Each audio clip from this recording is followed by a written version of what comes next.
yang bisa kita rekam atau bisa kita abadikan untuk dijadikan alat bukti, kemudian langsung pada putusan.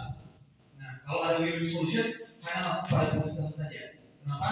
Karena sudah ada 1, 2, 2 dan 2, 3. Nah, kemudian kenapa harus ada 3 hari? Ini seperti daerah-daerah yang topografi atau geografinya sangat susah diakses. Bisa kita lihat bagaimana Papua itu kan ada sistem loket.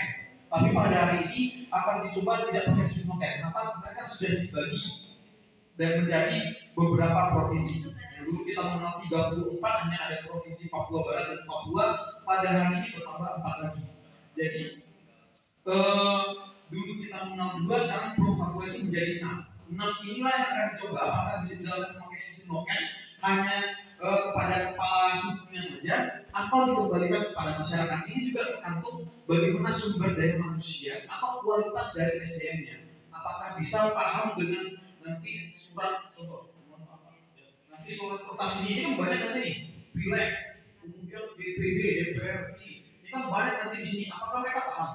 Mohon maaf sebelumnya, masih banyak sahabat kita atau saudara kita yang belum mengenal baca tulis di sana. Tentu hal ini juga akan membuat suasana pemilu tersebut akan dibawa kemana. Kalau hal itu seandainya ada orang yang mencurangi, tapi dia tidak tahu apakah benar yang dilakukannya atau tidak. Nah itu.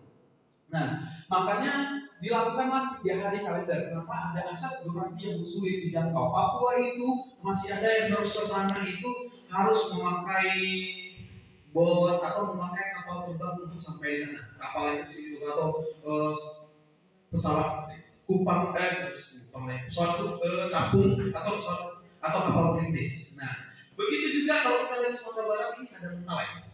Di Mentawai itu ada yang tinggal di bukit sana, ada yang di daerah pantai, ada yang di daerah silir aliran sungai. Jadi bagaimana mereka akses dari poin sana ke poin sini juga butuh waktu, tidak mungkin 1 hari.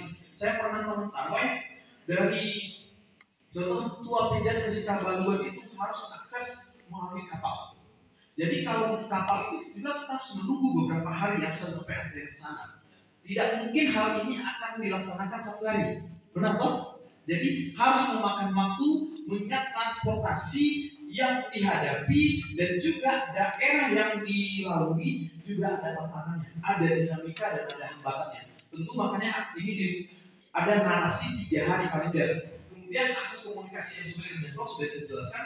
Kemudian juga ada yang lain yang menyebabkan tidak dapatnya melihat sengketa antar peserta pada hari yang sama. Contoh jadi bencana alam, gempa bumi, tsunami ataupun hal yang lainnya. Inilah yang akhirnya ditunda atau tahapan PSAP-nya itu bukan 1 hari tetapi 3 hari kalender. Nah, oke, selanjutnya boleh masuk. Nah, sesuai dengan ini juga didasarkan dengan pasal 93 huruf B Undang-Undang 7 2017 dan gimana dia akan menjelaskan bahwa A. Menerima permohonan penyelesaian sengketa proses pemilu. Nah, kemudian memverifikasi secara formal dan material masih sama dengan poin yang sebelumnya, permohonan penyelesaian sengketa proses pemilu. Kemudian melakukan mediasi antar pihak yang bersengketa. Di sini akan melihat win-win solution-nya tadi. Ada mediasi yang dilakukan, ada seorang yang ditunjuk nanti sebagai mediator. Kemudian melakukan adjudikasi sengketa proses pemilu. Nah, adjudikasi ini hampir sama dengan sistem semi peradilan. Semi peradilan yang dilakukan oleh Bawaslu. Mungkin tadi Bang Fauzan sudah menjelaskan ada keputusan yang akan diberikan. Nah, kalau dalam sistem adjudikasi ini dia akan seperti semi peradilan, tetapi yang kita lakukan dari Bawaslu itu adalah rekomendasi yang untuk putusan tadi. Tapi putusan itu masih bisa diajukan ke dalam tata usaha negara. Nah, tetapi di sini adjudikasi itu lebih fokus pada rekomendasi. Rekomendasinya apakah sudah ditutup atau tidak. Nah, nanti ini akan dilakukan kepada komisioner di kabupaten.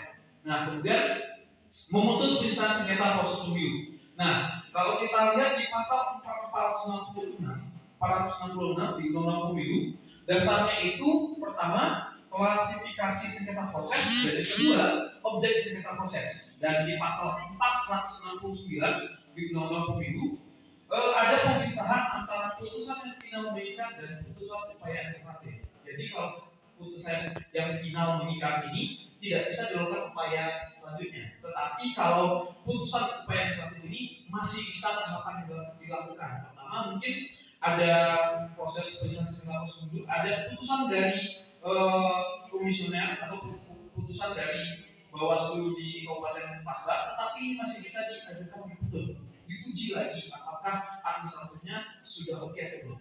Nah, oke, boleh sih Bu.